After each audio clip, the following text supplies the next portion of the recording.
Okay, quickly, just this last one. I mean, Cole actually promised that when he's elected, he wants to set up, anti-doping agency for IAAF. Is it possible for them to have their own independent body? You also have WADA, but is it possible for them to have another one for athletics only?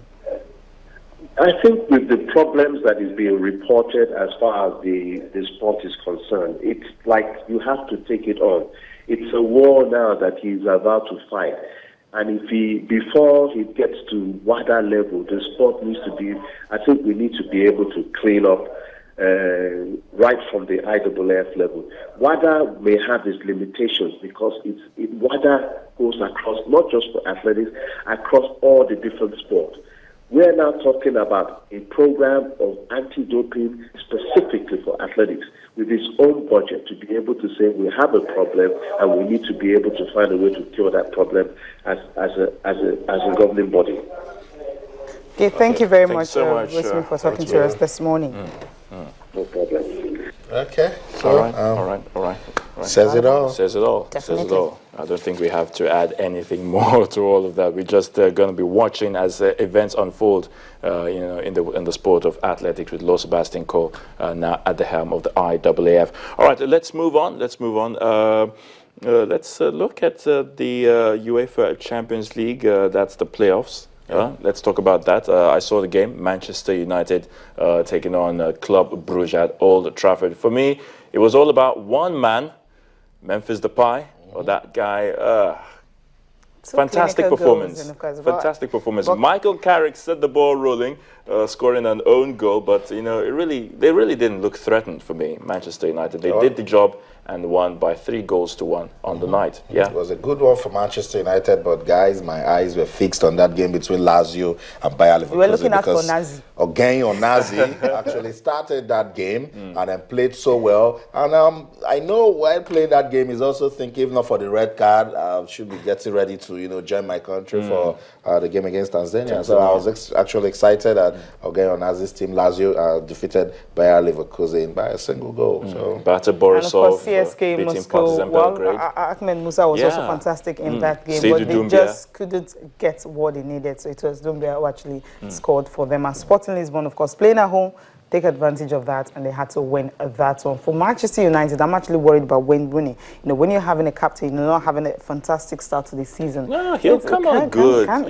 He's a captain. You expect. Of course, we know he's a captain. Yesterday, Cecilia has been in Rooney's case. In fact, since last week.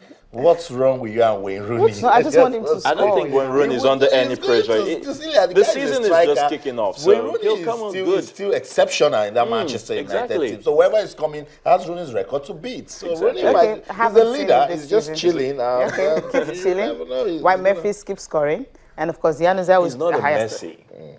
He's not a Cristiano Ronaldo. I'm not saying that, but he's a captain. Captain will have to take the leadership role, especially when you want to play in the central position and you want to be the main striker, and every other strikers around you have been so. Only brings to that Manchester United. Like, I haven't seen much of it. That's not a problem. But I just want to tell every football fan. How many shots on goal did they have yesterday? Every football fan in Nigeria, the UEFA Champions League playoffs, no away victory. Nobody is complaining. If it's the Nigeria Professional Football League now, they say it's only the home teams that are winning. Away victories. I think that there's some games we played today. FC Basel will be taking on Maccabi Tel Aviv, and then Celtic will play Malmo. Rapid Vienna will take on Shakhtar Donetsk. You mentioned some of these clubs like Malmo. At a time in history, they were so dominant as well. In the old European Cup, you talk about the likes of Partizan Belgrade, Sporting. I mean, a lot of people just hear these names because they're not frequent in the Champions League. You say they go back to history. No, Malmo have a good, rich history in the UEFA Champions League, and they've been consistent in the last 2 seasons.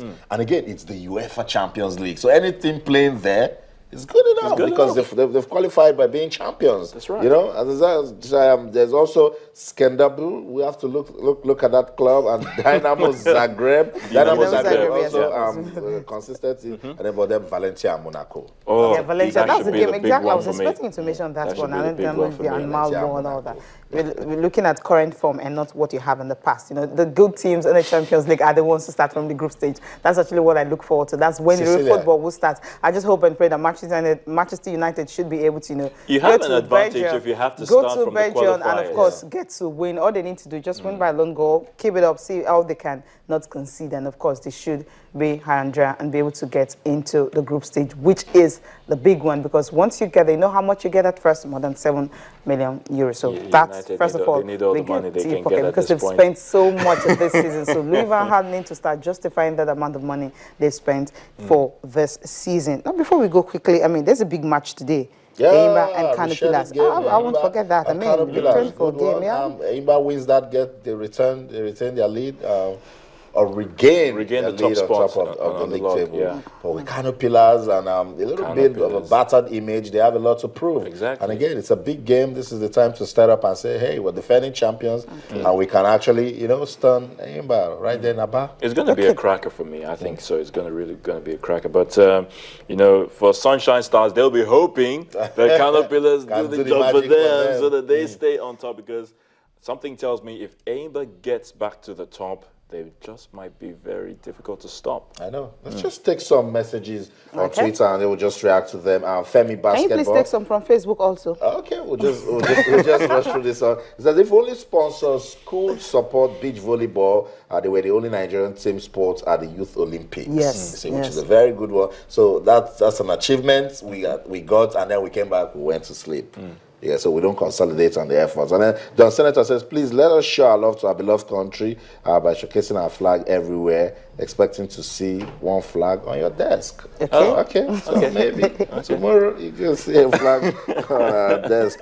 And then Jose Mourinho and Iva Canero, they're still, a lot of people still talking about it. Muddy McBennett says, but we all know the proud one, Jose Mourinho, would never say sorry. Iva should just quit now.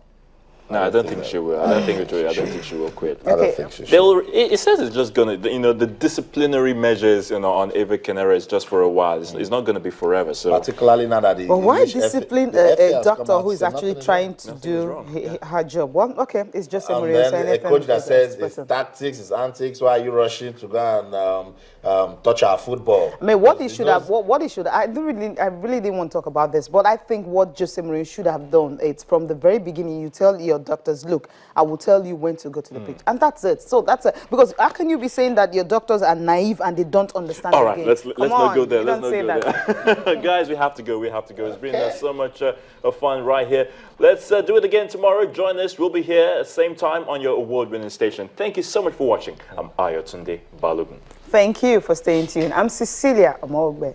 Okay, remember you can keep talking to us on Twitter, it's channels_sports, and on Facebook, it's channels-sports.